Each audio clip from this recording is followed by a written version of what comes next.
On a frozen January morning in New York City, a homeless veteran, 63 and nearly invisible to the world, asks Elon Musk for a single dollar. What follows is a collision of two very different lives, bound by humanity, transformed by one moment of courage. The city groaned beneath the weight of winter.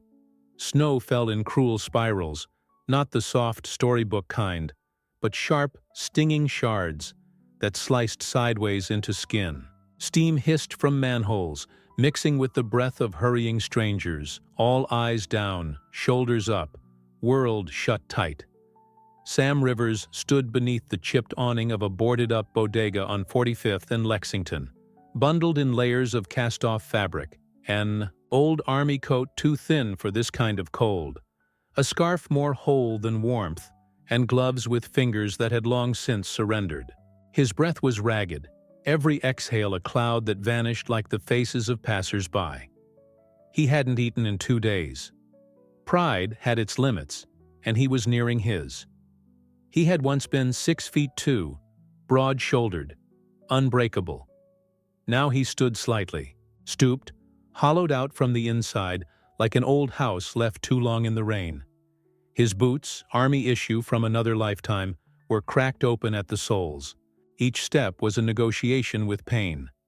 But it was not the cold or the hunger or the ache in his knees that made today different. Today, Sam had decided to ask. He spotted the man coming from half a block away, flanked by two assistants, a black wool coat hugging his frame, eyes half shielded by tinted glasses, not a celebrity in the conventional sense, yet somehow more surreal than one. Elon Musk wasn't supposed to walk sidewalks. He was supposed to live in another dimension entirely, the way myths do. Sam didn't want to ask him of all people, but something in his gut twisted. Maybe it was hunger. Maybe it was fate. Either way, he started forward.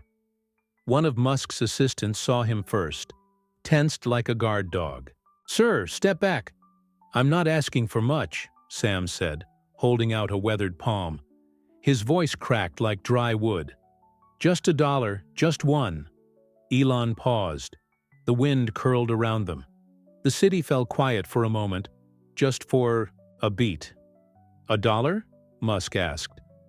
No judgment, just curiosity. He stepped closer. Sam's hand trembled. "I fought for this country. 36 years ago. Desert Storm. Lost my wife to cancer. Lost my daughter in the system. Lost myself somewhere. In between. I'm not here to beg. I'm here to see if someone like you sees someone like me." Elon's eyes narrowed. Not in suspicion, but in attention. He waved his assistants off with a flick of his fingers. "What's your name?" he asked. "Sam Rivers." The two men stood face to face. One carried the weight of rockets and companies, and headlines.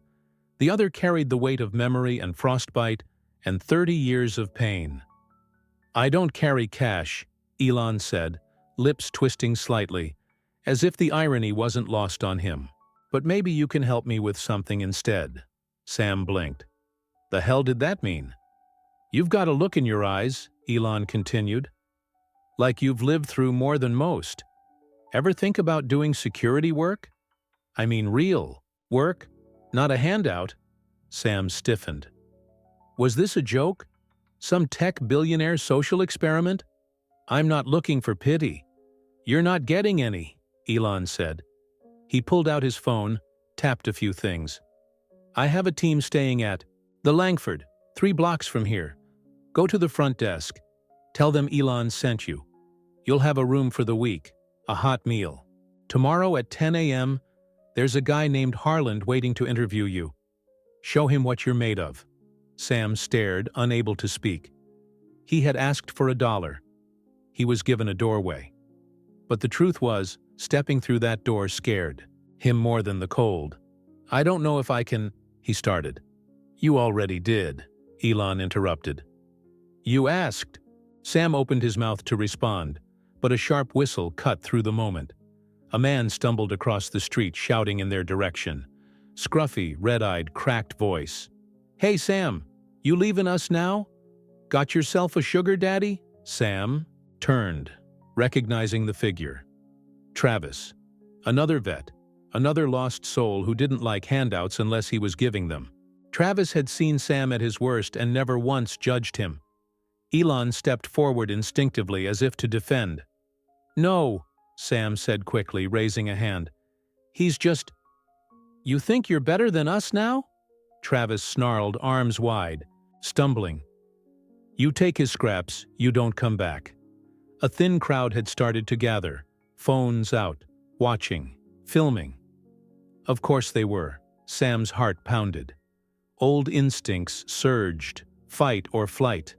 But he was too old for both. Elon didn't flinch. He simply looked at Sam. "Your call," he said quietly. And in that moment, between the cold, the cameras, and the 1,000 unseen scars, Sam had to choose: walk toward hope and face the judgment of his own past, or walk away and keep hiding from the world that once forgot him. He took a step, but not forward. He turned to Travis and said something no one expected. "I'm not better than you, Travis," Sam said, voice steady but low. "But I'm damn tired of pretending that staying broken is some kind of honor." The words hung there, brittle in the winter air. For a second, Travis looked like he'd been slapped. Not by Sam, but by the truth in it. The kind of truth that lodged in the throat and burned its way down. His mouth moved, but no sound came out. The rage in his eyes flickered, softened, then blinked away behind the fog of whatever cocktail he'd drunk or smoked that morning. Sam took a slow breath. The weight of his own words settled on his shoulders heavier than the snow ever could. The small crowd, sensing the moment had deflated, began to drift. No violence, no spectacle. Just two old men facing the ghosts they used to drink to forget. Travis muttered something, maybe a curse, maybe a prayer, and turned back toward the alleyway where he slept, boots crunching over the ice. No one stopped him. Not even Sam. Elon was watching, not just with curiosity now, but with something closer to respect. "You didn't have to explain yourself," he said. "Yes, I did," Sam replied, almost to himself. "Not to you. To him. To me." He could feel it now, that strange sense of motion without movement. Like something inside had shifted a few inches in a direction he didn't recognize yet. It wasn't pride. It wasn't shame either. Just motion. And that, after years of standing still, was terrifying. "I'm not sure I belong in that hotel," Sam muttered, eyes falling to the pavement. "I think you're the only one who gets to decide that," Elon said. That night, Sam stood in the lobby of the Langford Hotel like a man who had wandered into a painting. He'd never seen carpet like this, thick enough to lose your step in. The chandelier above him shimmered like a frozen waterfall. Warmth clung to the air, scented with leather, citrus, and something floral he couldn't name. The receptionist didn't blink when he gave his name. She smiled, typed something into the computer, and handed him a key card like he wasn't wearing 3 layers of grief and dirt. Room 1407. The elevator ride made his stomach lurch. He hadn't been this high up in a building since before his daughter was taken by Child Protective Services. Before he was a man people crossed the street to avoid. When he opened the door to the room, he stopped breathing. A bed, white, clean, massive. The kind you fall into and never want to leave. A couch, a television, a bathroom with towels stacked like loaves of bread. A robe, an actual robe, folded neatly beside the sink. He touched everything. Slowly, as if it might vanish if he wasn't careful. He sat on the edge of the bed and stared at the floor. That's when the shaking started. It wasn't cold anymore. Not on the outside anyway, but his hands trembled like they were still under a bridge. His chest ached. Something inside him began to unravel, thread by thread. He hadn't cried in 10 years. Not when the shelter closed, not when his tent was burned, Not even when he saw his daughter in a news story last summer and realized she didn't remember him. But now, alone in a warm room with clean sheets and silence, he wept. He didn't sob. He didn't scream. It came quietly, the way a dam breaks after years of pressure. Tears slid down cracked cheeks. His shoulders shook in the dark. He wept because he had survived, because he was still here, because someone had looked at him and seen a man, not a ghost. The next morning, sunlight broke through the curtain like it hadn't in years. Sam shaved. The hotel razor was dull, but it did the job. He stared into the mirror, unsure who looked back. His face was lean, angular, mapped with lines that told stories no one asked about. But his eyes, green, still sharp, still there, looked different. Awake. He dressed in the clothes left by the door. Slacks, a button-up shirt, even socks that fit. Elon's assistant had arranged it all. No logos, no fanfare, just dignity folded into fabric. At 9:55 a.m., he stood in front of room 514, where the interview was set to take place. He knocked, the door opened, revealing a man in his late 40s with a buzz cut and eyes like steel. "You, Sam?" the man asked. "Yes, sir. I'm Harland, come in." The room was minimalist, just a table, 2 chairs, and a tablet open to some kind of application form. Harland motioned for Sam to sit. "You served?"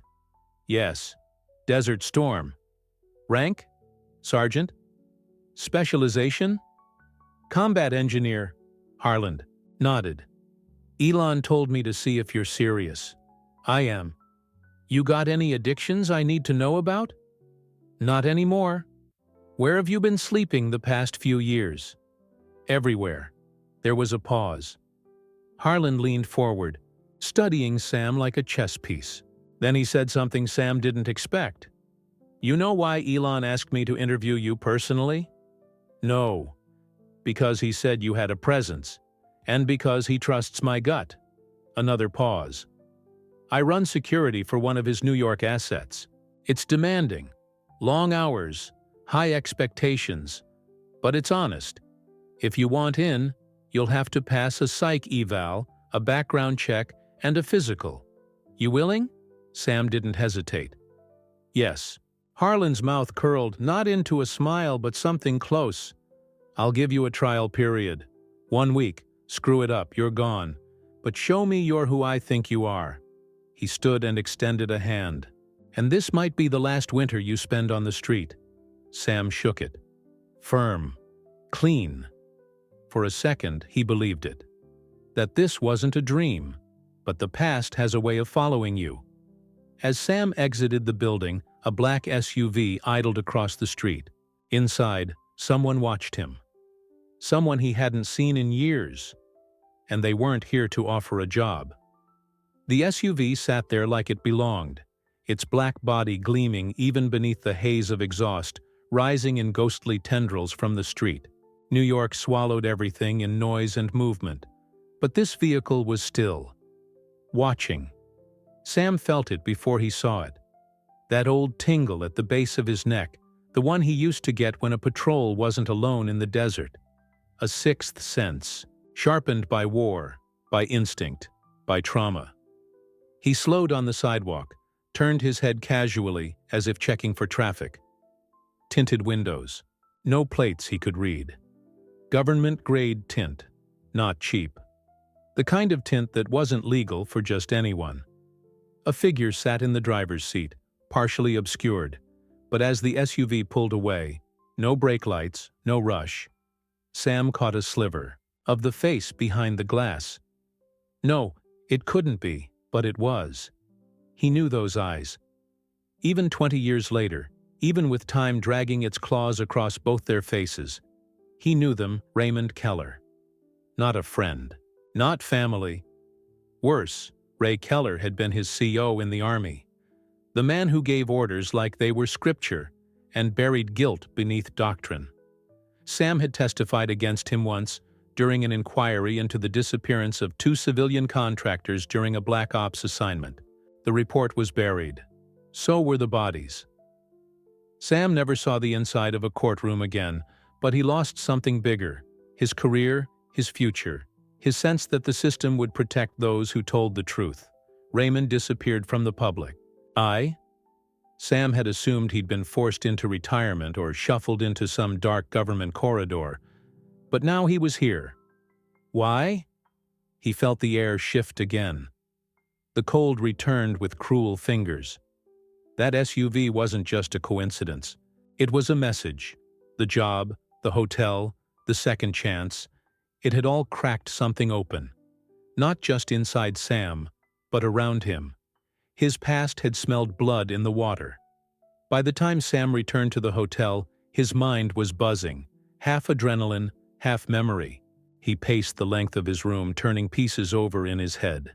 Could Keller know about the job? About Elon? No. That didn't make sense. Unless the new job had pulled a thread that connected back to something buried deep. Elon was known for strange projects, classified partnerships.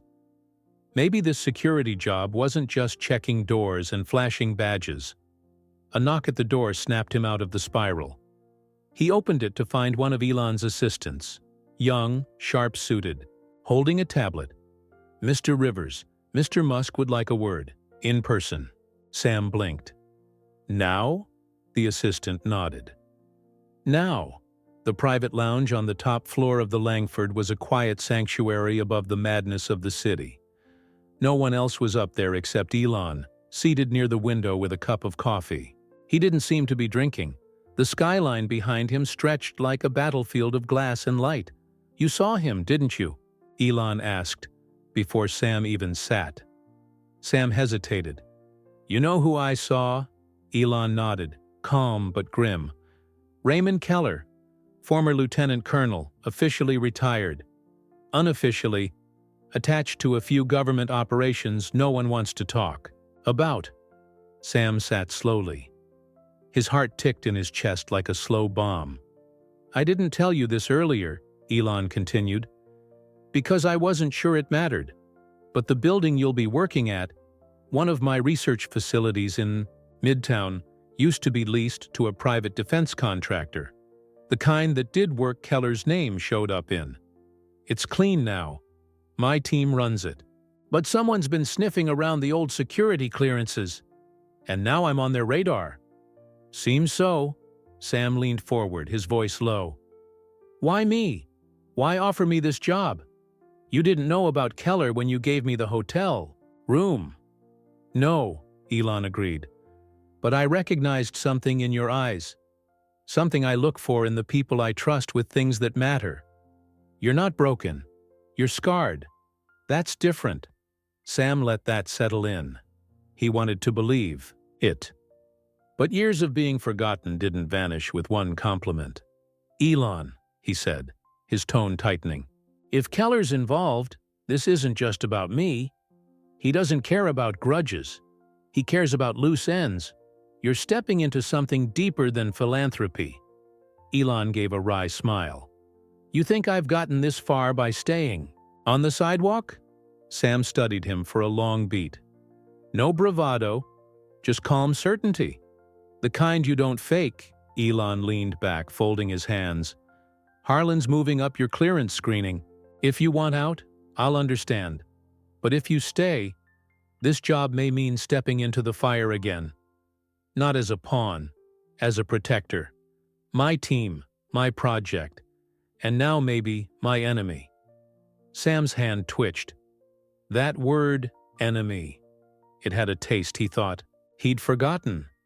"No running," Sam said finally. "Not anymore." Elon nodded, then stood and walked to the window. "I'm meeting with some partners tonight. We're laying groundwork for a civilian data security initiative. Something new. Something Keller would hate. If you want in, be there. I'll have a car waiting at 6:30. Sam rose too, still uncertain but grounded. "One more thing," Elon added, turning back. "What? If Keller came back after all these years, he's not just here for surveillance. He's here to clean house. And you're not the only name on the list. Sam felt his spine tighten. Then maybe it's time someone cleaned back. He left the lounge with his mind locked in overdrive. The past was no longer a shadow in the alley. It was at the doorstep, knocking with bloodied knuckles. But this time Sam wouldn't hide. He'd already started to change his life. Now he might have to fight to keep it. Outside the hotel, the SUV was back. This time, the passenger side window rolled down. And Keller smiled. Not the smile of a friend. The smile of someone who knew your secrets and planned to bury them. Sam froze. Not out of fear, but calculation. Keller's window was halfway down, the black interior swallowing most of his face in shadow, but his smirk gleamed like a blade, the kind of smile that said, "I already know what you're going to do. And I've already won." The SUV idled like a beast at rest, engine humming, invisible threat, coiled beneath the hood. Sam's pulse ticked, steady but sharp. The wind picked up, cold as regret. People walked by, oblivious to the war quietly restarting in the space between two men who had once served the same flag and now stood on opposite ends of its meaning. Keller nodded, slow and deliberate, before rolling the window back up. Then he was gone. No tire screech, no rush, just silent confidence. The message was clear. I'm watching. I'm not done with you. And you can't stop what's coming. Sam didn't go back to his room. He walked instead, pacing the streets for blocks with the long, practiced strides of a man who needed to feel the ground under his boots. His mind turned like a gear too worn to lock. Memories blurred into the snow-whipped streets. The interrogation room, the missing civilians, the mission that had gone black so fast it had felt like someone had turned off reality. He'd seen things, reported them, and been discarded. Now here Keller was, 15 years later, in a luxury SUV like nothing had happened. Like Sam's fall into oblivion had been a footnote. By the time 6:30 rolled around, Sam was standing in the front of the sleek black vehicle Elon had sent. A different one. Clean lines, discreet driver, no games. The driver gave him a nod and opened the door. Inside, the warmth felt surreal after the chill outside. The leather seats cradled him like a coffin made for kings. They drove through midtown traffic in tense silence.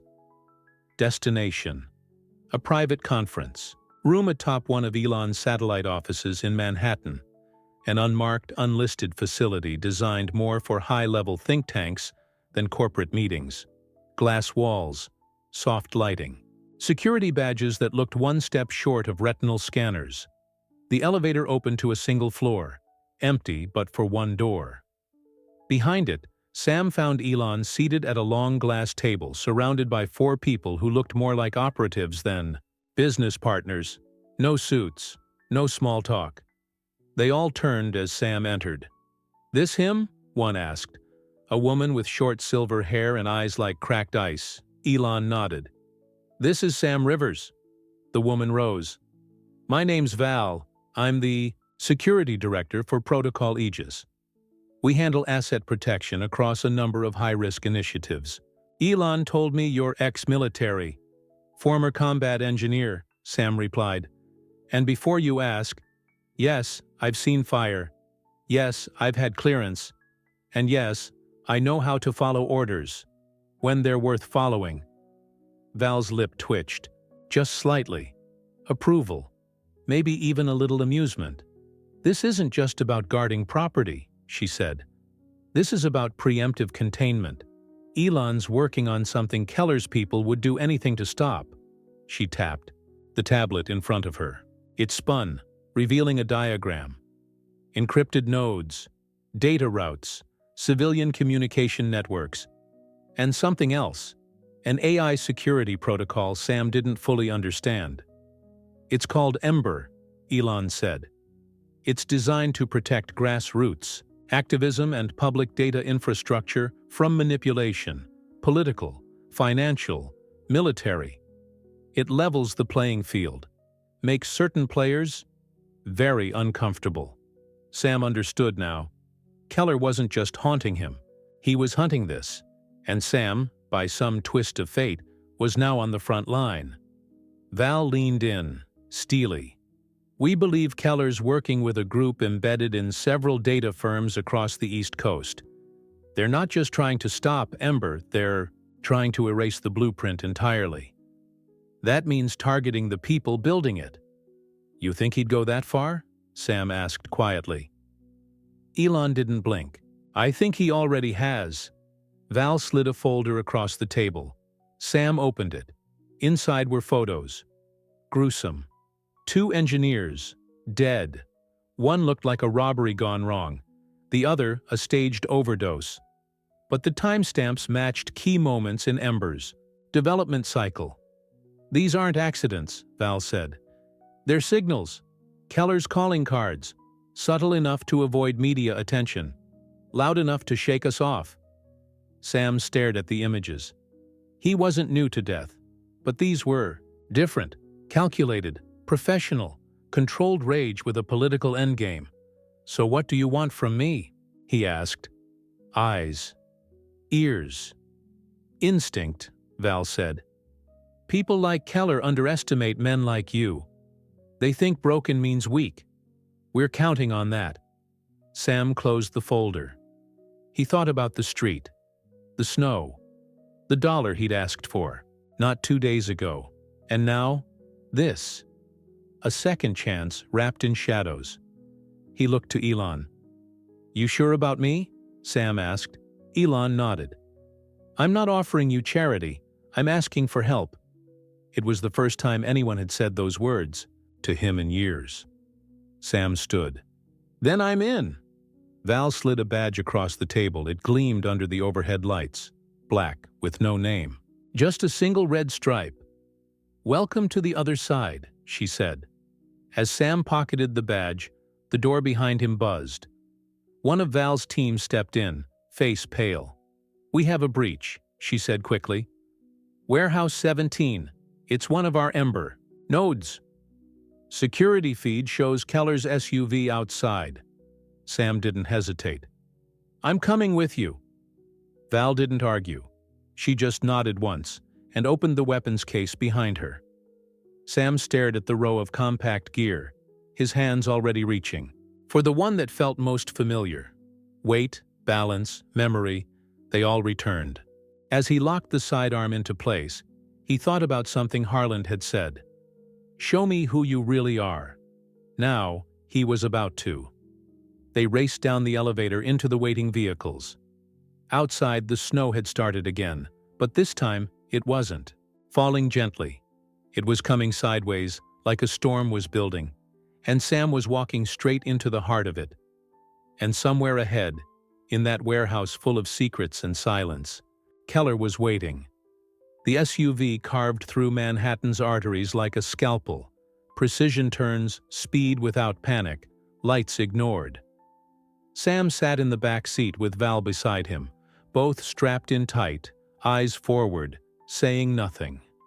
Words didn't belong in the space between readiness and action. Outside, the city was swallowed in darkness and snow, visibility reduced to mere feet. Warehouse 17 lay just beyond the East River, a repurposed shipping terminal Elon's team had converted into a secure node for Ember's first live framework test. It wasn't just a data site, it was a nerve center, and now it was compromised. Val's earpiece crackled. No heat signatures inside, main feed's been looped. We're blind. They're already inside, she muttered. Sam's gut clenched. He wasn't just riding to a fight. He was riding toward the man who had destroyed his life from the inside out. Keller. The name alone made his jaw tighten. The man had once worn the uniform with pride. But somewhere along the line, that pride had curdled into something else, something colder.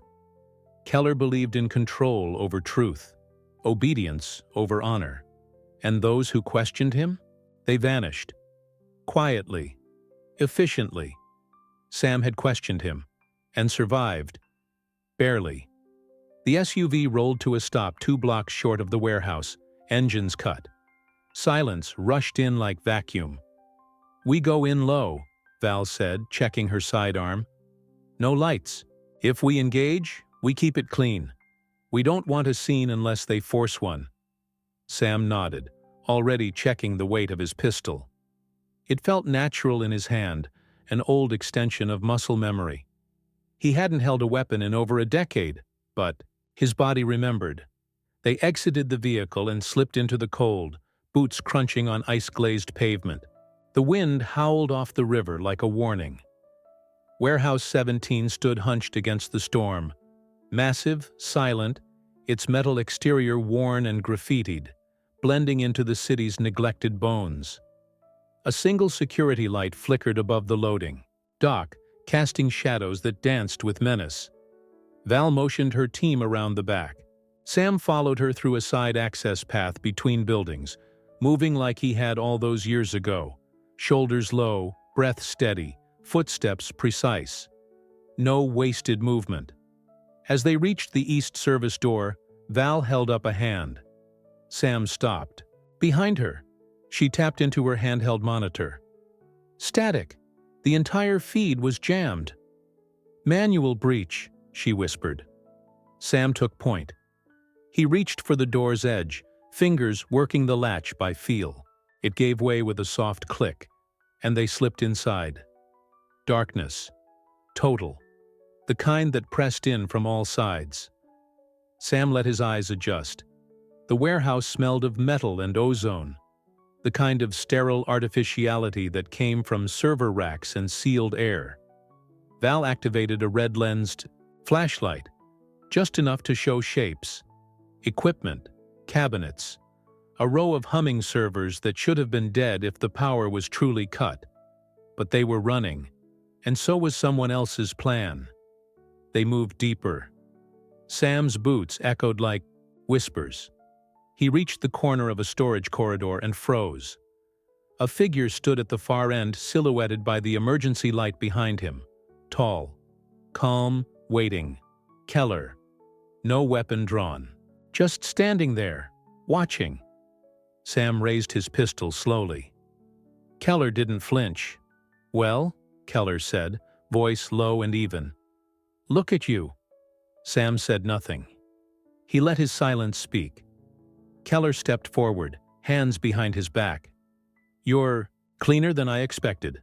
Shaved, dressed, almost looked like a man again." Sam's jaw flexed. "You always did like to talk before pulling the trigger," he said. "Still pretending you're above it all?" Keller tilted his head, studying Sam like a specimen. "You're standing in the middle of a war zone, wearing someone else's badge, working for a billionaire with a savior complex, and you think, 'I'm the villain?'" Sam kept his aim steady. "I don't think. I remember." Keller's eyes gleamed. "Funny. You remember selectively.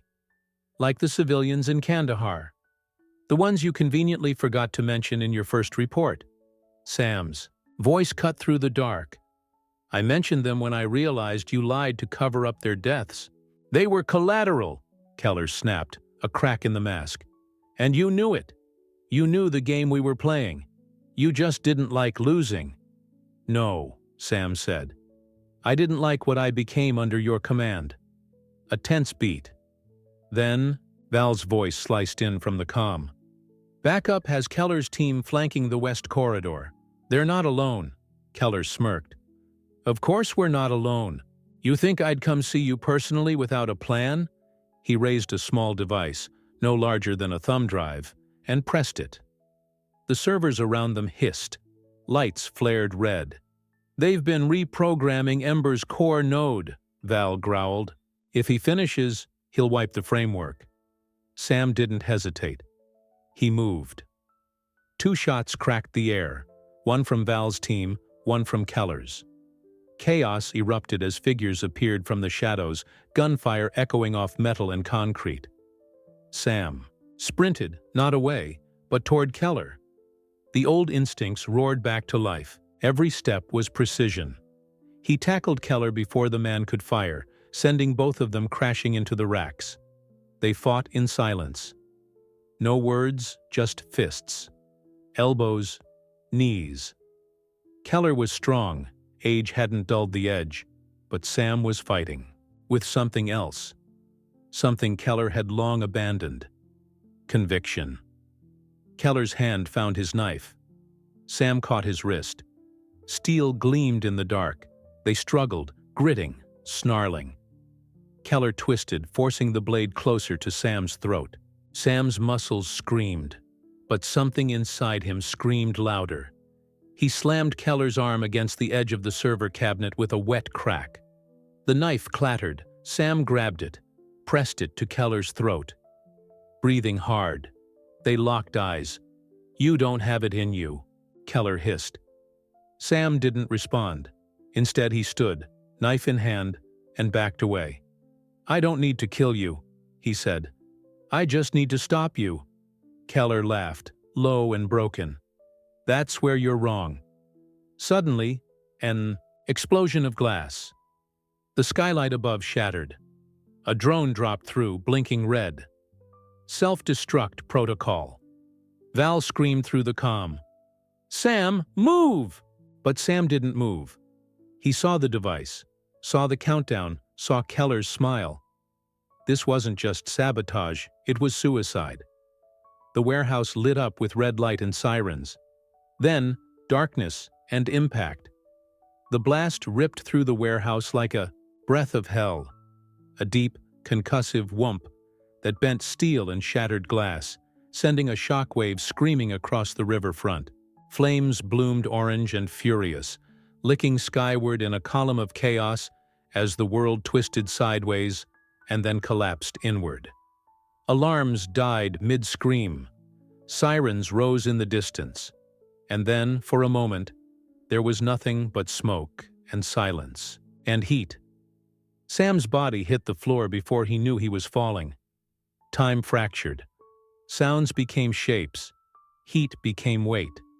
All he could feel was pressure and ash. Something hard was pressing into his ribs. He didn't know if it was debris or his own arm. He tried to move. Pain answered, but pain meant life. That was something. He blinked, or tried to. A haze of red and gray washed over everything. The air was thick with scorched circuitry and burning plastic. Above him, the roof had collapsed inward. Only a sliver of open sky remained, a cold reminder that the world still turned above the fire. Sam, do you copy?" Val's voice, distant, tattered by static. Sam reached for his earpiece, fingers numb. The motion sent a bolt of agony up his shoulder. His hand came away sticky with blood, but he pressed the comm anyway. "I'm here," he croaked. "Jesus. We saw the detonation. You're alive?" "Mostly," he said, coughing. "We're breaching the east wall now. Sit tight. We've got medics coming in." But Sam wasn't sitting tight. He was already pulling himself toward the wreckage where Keller had been. Every breath hurt. His right leg dragged uselessly behind him. He didn't care. He had to know. He found him beneath a collapsed section of server rack, pinned at the waist. Keller's face was pale, blood trickling from his temple. He was awake, barely. His breathing came shallow and quick, but his eyes still held that same cold clarity. Unbreakable, even in death. "You should have let it go," Keller rasped. The words like gravel dragged across rusted iron. "You should have known better," Sam replied, kneeling beside him, each motion a riot of pain. Keller coughed, blood bubbling at the corner of his mouth. "You think this ends with me? I was just a symptom." Sam shook his head. "You were a choice, one the rest of us paid for." A silence stretched between them, heavy, final. Then Keller smiled, weak, bitter. "You always were a stubborn bastard." Sam stared at him, not with hatred, but with something closer to sorrow. "Yeah, and you always thought fear was the only way to control people." "You think Ember will change that?" Keller wheezed. "You think your little project's gonna save the world?" "No," Sam said quietly, "but it'll give people a fighting chance. And that's more than you ever gave anyone." Keller didn't respond, his eyes unfocused. He died without another word. By the time Val's team reached Sam, the fire had subsided into smoldering ruin. Medics pulled him from the wreckage, slid an oxygen mask over his face, and began their work with the kind of urgency that says, "This one's still got a shot." Sam faded in and out of consciousness as they loaded him into the ambulance. Blue lights danced across the inside of the vehicle. For the first time in years, he wasn't outside watching them fade into the distance. He was in the light, surviving it. 4 weeks later, the snow had melted. New York wore its early spring like a second skin. Grimy, reluctant, but alive. The world had kept turning. Sam sat on a bench overlooking the East River, wrapped in a light jacket that Elon's people had brought to the hospital. His arm was in a sling. His ribs still ached when he laughed, but he was upright, breathing, whole. A small scar ran along his cheek now, just beneath the eye. Another one to add to the map. Harlan stood beside him, sipping coffee from a plain paper cup. "You're lucky, old man," he said. "Medics said another 30 seconds, you'd be toast." Sam smirked. "Yeah, well, Keller never was great with timing." Harlan chuckled, but his tone sobered. They identified the rest of Keller's team. Ghost contracts, no official ties. But the message was clear. Someone powerful didn't want Ember to go live. "Too bad," Sam said. "Because it's already rolling out, isn't it?" Harlan nodded. "Beta launch yesterday. Quiet, under the radar. The kind of thing that spreads before it's noticed." Sam exhaled. A deep, full breath that didn't catch in his lungs anymore. "Good." He reached into his coat pocket and pulled out a folded envelope. Inside, an old photograph. Faded, a little torn.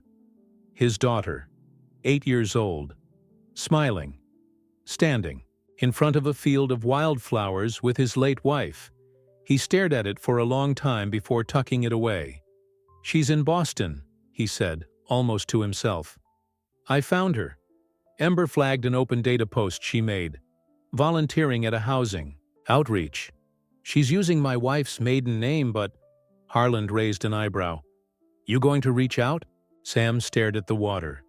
"I will. When I'm ready.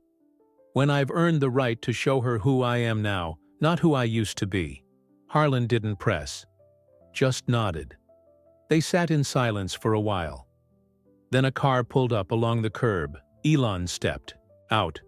No entourage, no spectacle, just him. "Figured I'd find you here," he said. Sam looked up. "You're not exactly inconspicuous." Elon grinned. "No, but I'm consistent." He walked over and extended a small, sleek badge. A new one.